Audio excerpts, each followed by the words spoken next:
तुमच्या घरातही रोज कापूर जाळला जातो का? पण कधी कधी विचार केलाय, कापूर जाळल्यावर हवेत नक्की काय होतं? ही फक्त धार्मिक परंपरा आहे की त्यामागे विज्ञानही दडलंय?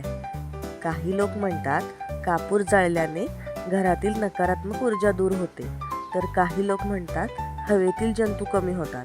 पण खरंच असं होतं का? आजच्या व्हिडिओमध्ये आपण जाणून घेणार आहोत कापूरबद्दलच्या अशा गोष्टी ज्या ऐकून तुम्हालाही धक्का बसेल. त्यामुळे व्हिडिओ शेवटपर्यंत बघा, कारण शेवटी मी सांगणार आहे कापूर जाळताना लोकांची सर्वात मोठी चूक. आता पाहूया कापूर म्हणजे नक्की काय.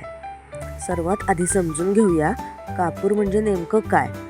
कापूर हा एक सुगंधी पदार्थ आहे जो नैसर्गिक झाडांपासून किंवा कृत्रिम पद्धतीने तयार केला जातो. त्याचं सर्वात खास वैशिष्ट्य म्हणजे तो वितळत नाही, तर थेट वायूमध्ये बदलतो. यालाच सब्लिमेशन म्हणतात. म्हणूनच कापूर जाळल्यावर राग जवळपास राहतच नाही आणि यामुळेच लोकांना वाटतं की कापूर वातावरण शुद्ध करतो. आता पाहूया कापूर जाळल्यावर हवेत काय होतं. जेव्हा कापूर पेटवला जातो तेव्हा त्यातून सुगंधी वायू हवेत पसरतो. यामुळे अनेकांना शांत आणि प्रसन्न वाटू शकतं. काही संशोधनामध्ये कापुराच्या वासामुळे रिलॅक्स वाटण्याचा अनुभव आढळला आहे. म्हणूनच पूजा, ध्यान किंवा आरतीमध्ये कापूर वापरण्याची परंपरा आहे. आणि जेव्हा घरात कापुराचा सुगंध पसरतो तेव्हा अनेकांना घरातील वातावरण हलकं आणि सकारात्मक वाटतं. आता पाहूया कापूर जंतू मारतो का. आता येतो सर्वात मोठा प्रश्न, कापूर जाळल्याने जंतू मरतात का? कापुरामध्ये काही प्रमाणात कीटक दूर ठेवणारे गुणधर्म असतात. म्हणूनच पूर्वी कपड्यांमध्ये कापूर ठेवला जायचा. पण फक्त कापूर जाळल्याने संपूर्ण घर निर्जंतुक होतं असा कोणताही ठोस नैसर्गिक पुरावा नाही. म्हणून कापूर हा स्वच्छतेचा पर्याय नाही, घर स्वच्छ ठेवणं तितकंच महत्त्वाचं आहे. आता पाहूया कापूर जाळल्याने मनावर होणारा परिणाम. तुम्ही लक्ष दिलंय का? कापुराचा वास घेतल्यावर मन थोडं शांत वाटतं. याचं कारण म्हणजे सुगंधाचा मेंदूवर होणारा परिणाम. आपल्या नाकातून जाणारा सुगंध थेट मेंदूतील भावना नियंत्रित करणाऱ्या भागापर्यंत पोचतो. म्हणूनच अनेकांना पूजा किंवा आरतीनंतर मन प्रसन्न वाटतं. हा अनुभव व्यक्तीनुसार वेगळा असू शकतो. आता पाहूया लोक कापूर का जाळतात.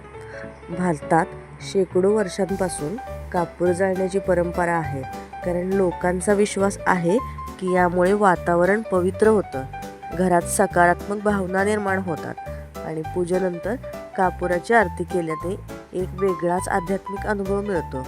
आणि म्हणूनच आजही लाखो घरांमध्ये कापुराचा वापर केला जातो.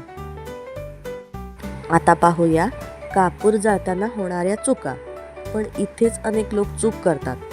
खूप जास्त प्रमाणात कापूर जाळणे किंवा बंद खोलीत सतत कापूर जाळणे हे काही लोकांसाठी त्रासदायक ठरू शकतं.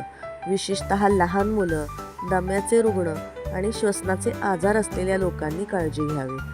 कापूर नेहमी मर्यादित प्रमाणात वापरणं योग्य ठरतं. तर आता तुम्हाला समजलं असेल, घरात कापूर जाळल्याने एक आनंददायी सुगंध पसरतो, अनेकांना शांत वाटू शकतं आणि धार्मिक दृष्टिकोनातून त्याला विशेष महत्त्व आहे. पण लक्षात ठेवा, कापूर हा चमत्कार नाही, तो घर स्वच्छ ठेवण्याचा किंवा आजारांपासून पूर्ण संरक्षण देण्याचा पर्याय नाही. म्हणून कापूर वापरा, पण योग्य प्रमाणात आणि योग्य पद्धतीने. तुमच्या घरी कापूर जाळला जातो का? कमेंटमध्ये नक्की सांगा.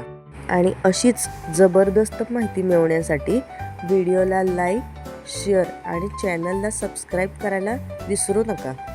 धन्यवाद.